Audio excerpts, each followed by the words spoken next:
Arc-en-Ciel, chaque dimanche. Actualité, culture, économie, société et animation festive. Bonjour à toutes et bonjour à tous et bienvenue dans l'émission Arc-en-Ciel sur Radio Pluriel. Colonel Alain Corvez, bonjour et bienvenue dans l'émission Arc-en-Ciel. Monsieur Abdelatif et Fatih, bonjour. Bonjour, enchanté de vous avoir encore une troisième ou quatrième fois, je pense, dans cette émission. On suit un petit peu vos actualités aussi, vos interventions à travers d'autres médias.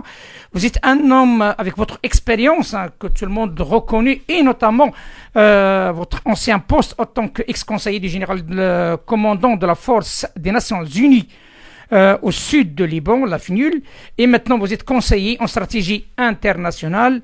Ce qui est en train de se passer dans le monde, certainement avec ce flux d'informations, ce flux d'événements aussi.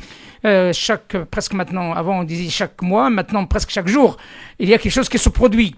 Et on est un petit peu perdu. Est-ce que le monde, dans un premier temps, colonel, commence à bouger avec cette notion de multipolaire au lieu de bipolaire, comme ça a été depuis toujours?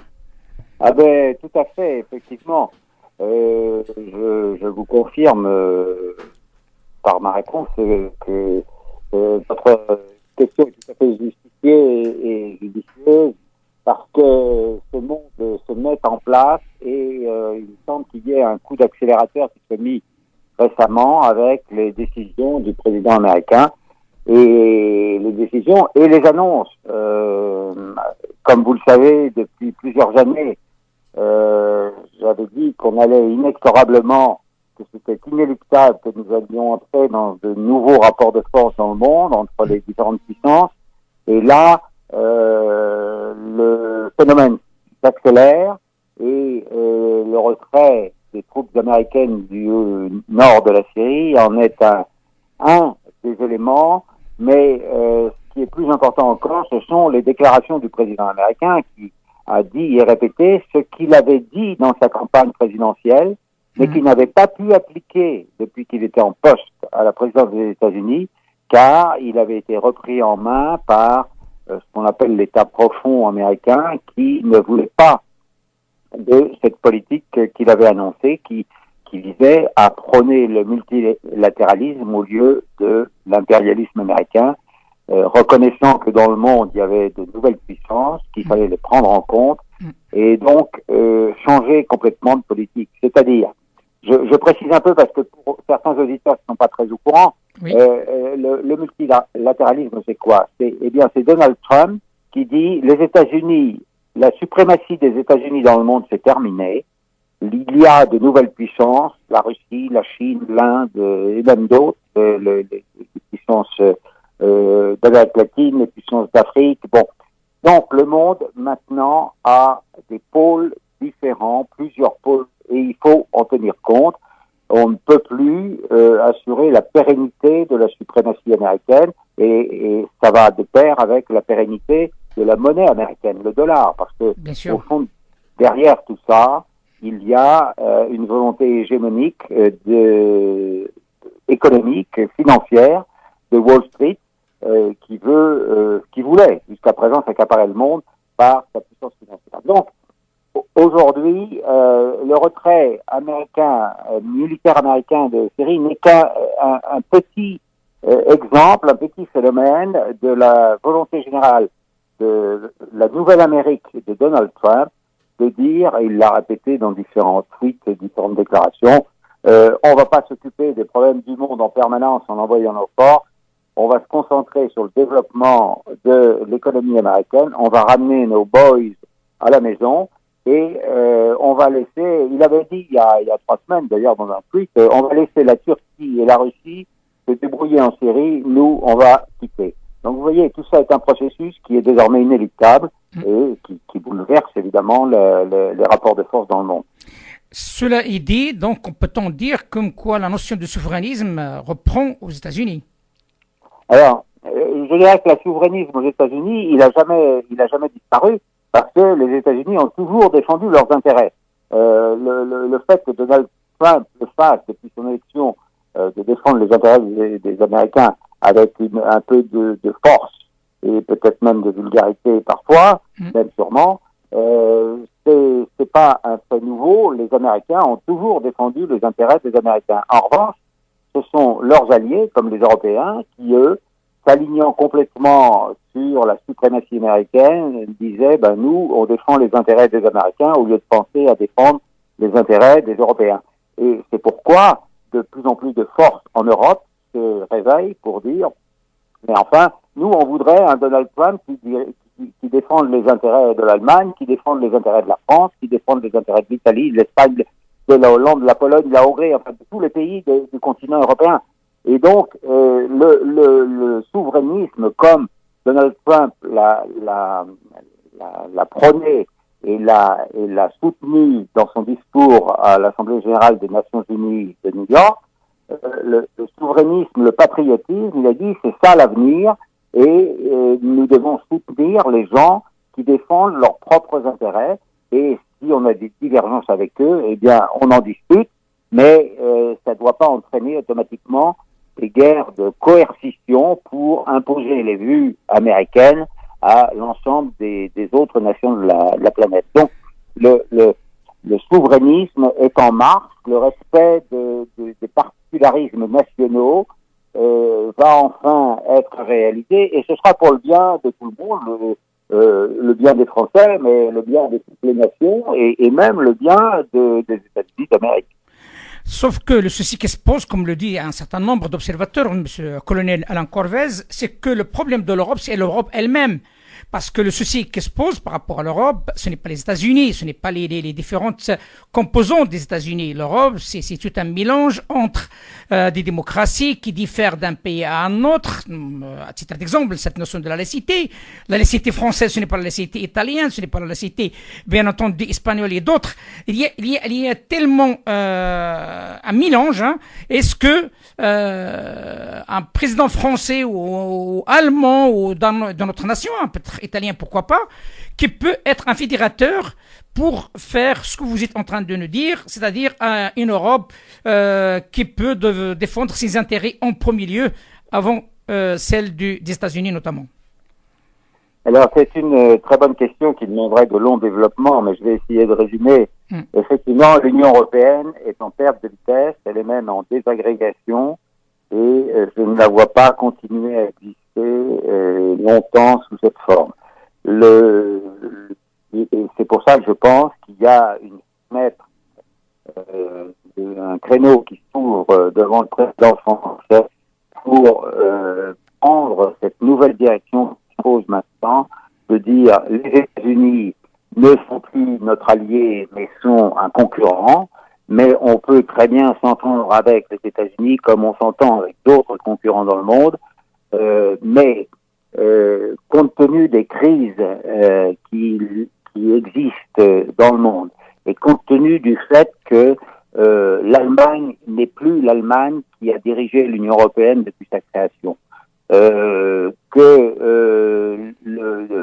les ferments de dissension des différents pays au sein même de l'Union européenne se manifestent de plus en plus, que ce soit la Pologne pour certaines raisons, l'Italie pour d'autres, l'Espagne, le Portugal, la Hongrie, tous ces pays, la Finlande, tous ces pays ne sont pas contents de la direction de Bruxelles. Donc, l'Union européenne est, à mon avis, en pleine désagrégation et c'est le moment pour le président français qui n'a pas de rival en Europe, puisque je vous dis l'Allemagne n'existe plus, Merkel est déjà partie, elle n'est pas partie, mais c'est comme si elle était partie, elle n'a pas véritablement de successeur. Donc, les Grands-Bretons ont quitté ou vont quitter avec le Brexit l'Union européenne. Donc, c'est le moment idéal pour la France de dire, écoutez, moi, je refais une politique qui soit une politique européenne, c'est-à-dire qu'on n'est pas les valets des États-Unis, d'autant plus qu'ils nous menacent à la fois sur le plan économique, commercial, sur le plan des taxes qu'ils veulent sur nos produits, mettre sur nos produits. Militairement, ils nous menacent également puisque ils nous disent qu'ils vont plus assurer la défense de l'Europe parce qu'on paye pas assez, et ainsi de suite. Donc, c'est un moment propice pour le président Macron de dire, moi, je propose une nouvelle vision souverainisme des différentes nations européennes, justement, de respecter les particularismes nationaux de différentes nations européennes, tout en se mettant d'accord ensemble sur des projets communs, et notamment un projet économique, bien sûr, mais aussi, surtout, de sécurité collective, face aux menaces comme le terrorisme islamiste, face à d'autres menaces également. Et associons-nous avec la Russie, qui est une grande puissance continentale, qui est sur le même continent que le continent européen, et qui est une partie européenne. Il a d'ailleurs déclaré que c'était la Russie était européenne.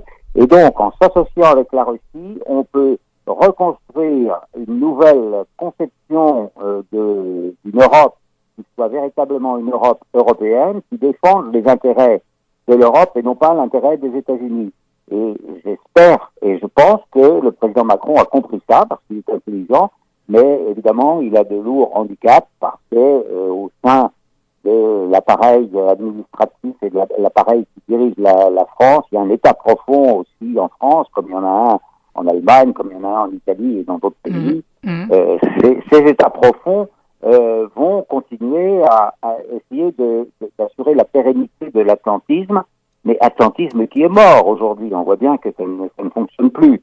Mais tous ces yeux atlantistes qui sont des faucons aux États-Unis et chez nous aussi en Europe vont empêcher cet aggiornamento de la politique européenne, mais je crois que c'est inéluctable, c'est dans ce sens-là qu'il faut que le président Macron lance ses initiatives, qu'il règle la crise en Ukraine avec l'aide de la Russie, ensuite qu'il aide à régler la crise syrienne avec l'aide de la Russie à nouveau, et puis vis-à-vis de la crise iranienne, il peut aussi, avec l'aide de la Russie encore, servir de médiateur pour permettre aux États-Unis de Donald Trump de sortir de ce guêpier dans lequel ils se sont mis eux-mêmes en sortant du CGAT, du plan global, voilà. Et donc, il y a une fenêtre d'opportunité qui se présente devant le président Macron qui est extraordinaire. S'il sait l'exploiter, il peut être un grand président, malgré les problèmes qu'il a à l'intérieur du pays. Il est de plus en plus critiqué pour des raisons internes, sociales. Et sur le plan international, il peut trouver un soutien en concrétisant ce rapprochement avec la Russie et en développant des relations avec les autres pays de l'Europe pour régler les crises que je viens d'énumérer, notamment les trois crises principales, la crise ukrainienne, la crise syrienne et la crise iranienne.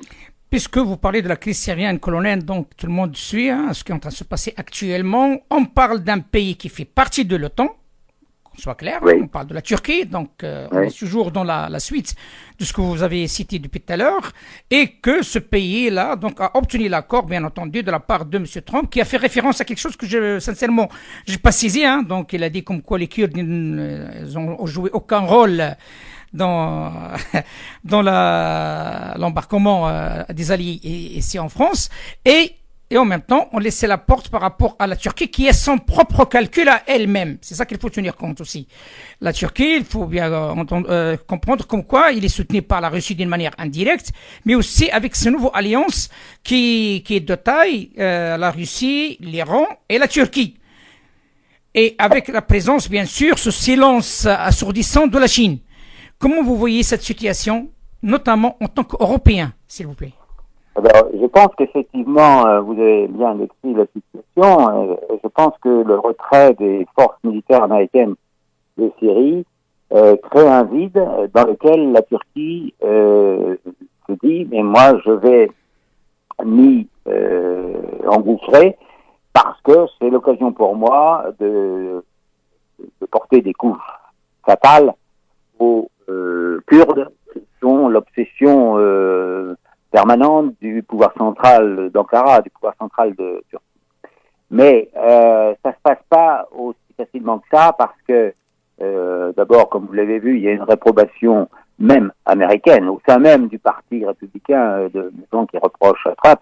Mais néanmoins, moi je suis convaincu que c'est inéluctable ce retrait américain. Donc on ne reviendra pas là-dessus. Mais Les Turcs ont toujours eu une position, une diplomatie ambiguë, à la fois vis-à-vis d'Israël, vis-à-vis de la Turquie, vis-à-vis de l'Iran, vis-à-vis de l'OTAN, tout en achetant les S-400 russes. Donc vous voyez, la position turque, elle se caractérise essentiellement par une grande ambiguïté. Mais là, les Turcs se sont dit, c'est l'occasion ou jamais, les Américains s'en vont, donc moi j'attaque et je vais porter des coups fatals à la rébellion kurde. Mais je pense que ça ne se passera pas comme ça, parce que, premièrement, le président Poutine, vous l'avez vu initialement, il s'est pas trop manifesté, mais il a observé ce qui se passait. Et il a bien, le président Poutine, lui, il a intérêt à ce que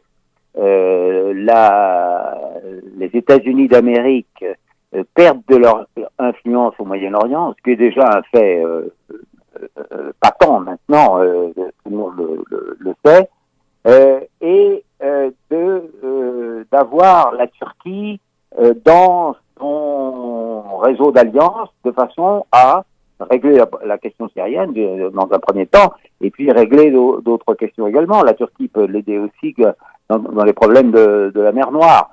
Donc le président Poutine au début n'a pas beaucoup bougé, et maintenant il reste sur une position relativement neutre en disant il faut que toutes les forces étrangères qui sont sur le territoire syrien se retirent si elles n'ont pas été invitées par le gouvernement syrien, et même nous, Russes, qui avons été invités par le gouvernement syrien, dès que la paix sera rétablie et si le gouvernement syrien nous le demande, nous nous retirerons. Donc la position russe actuellement, elle est un petit peu de prendre du recul par rapport à ce retrait américain et à l'offensive turque, en disant il faut, bien sûr, il désapprouve l'attaque turque sur les Kurdes, parce que c'est une atteinte à la souveraineté syrienne, et la politique russe en Syrie a toujours été de respecter la souveraineté syrienne. Donc il regarde en fait l'Amérique se retirer et les acteurs restants essayant d'agir pour en profiter pour prendre des gages et des avantages. Mais il ne peut pas contrer la Turquie trop fort en disant je désapprouve et je vous interdis de mener une opération militaire comme vous le faites actuellement dans le nord syrien, parce que c'est illégal, vous êtes sur le territoire syrien, vous n'avez pas le droit. Mais en même temps, il le dit, mais en même temps, il ménage la chèvre et le fou, si je puis dire, parce que il veut garder la Turquie dans l'orbite de la Russie. La Turquie s'est elle-même éloignée un petit peu de l'OTAN, donc la Russie veut montrer qu'elle est prête à accueillir la Turquie sans pour autant provoquer. Voilà. Il y a c'est ma dernière question, si vous le permettez, colonel. Il y a des observateurs internationaux qui disent une autre explication. Peut-être on va se rejoindre avec eux sur le contenu. Il y a une redistribution des cartes, quelque part, entre les grands et les seconds. Cela veut dire quoi? Tout simplement, à terme, toutes les minorités, sont amenées à disparaître. Et parfois, il y a des pays qui prennent le drapeau du soldat d'un grand pays pour attaquer pour des intérêts ou pour redistribuer la carte géographique, et notamment au Moyen-Orient. Selon vous, est-ce que cette technique qui est en train de se faire est déjà calculée d'avance entre les grands, notamment les États-Unis, la Russie et la Chine? Écoutez, je ne suis pas sûr d'avoir complètement compris dire par l'utilisation des minorités ethniques dans la région. Il est certain que les Kurdes sont un pays qui, si en 1920, au traité de Sèvres, les grandes puissances avaient dit il y aura un Kurdistan qui aura telle limite, c'était encore possible. Depuis, vous savez qu'ensuite il y a eu des combats avec les jeunes Turcs qui ont repris les Dardanelles et qui ont repris le contrôle des détroits. Et il y a eu un deuxième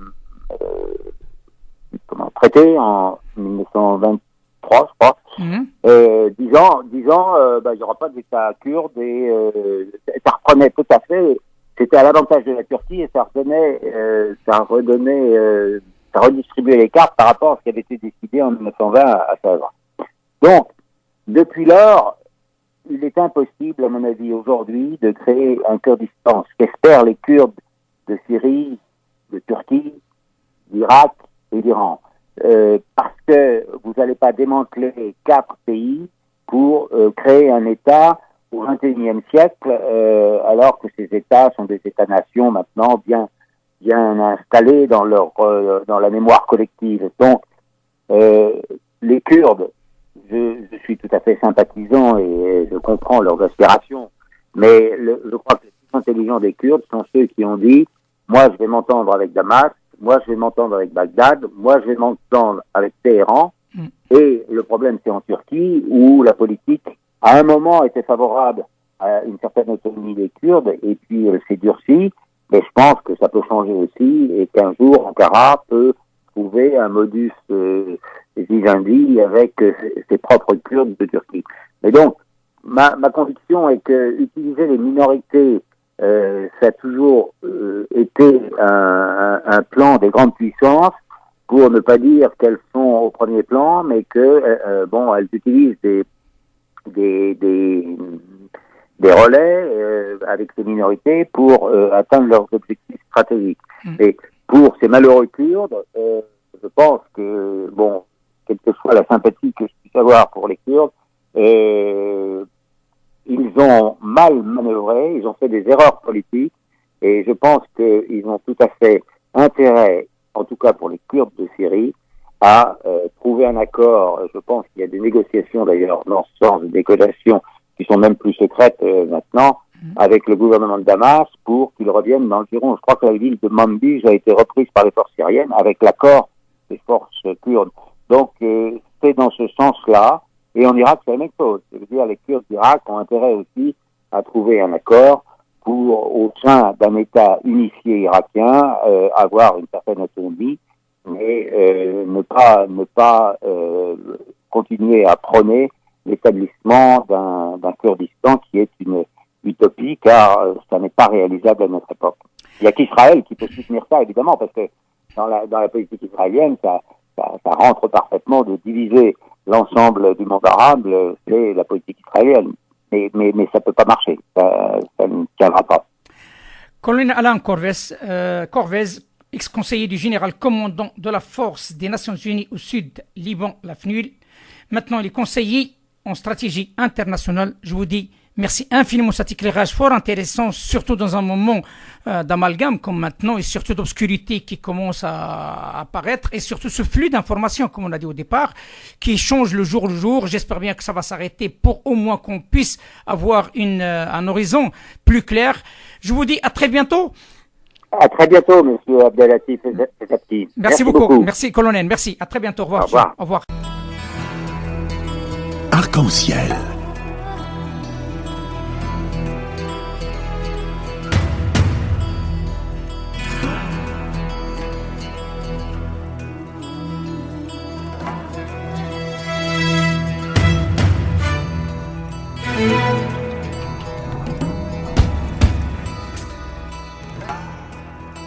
Arc-en-ciel, chaque dimanche, actualité, culture, économie, société et animation festive. Avec Abdelatif Arc-en-ciel, la chronique.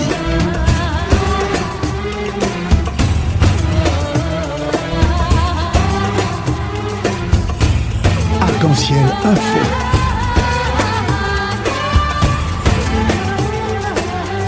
Arc-en-ciel, animation festive.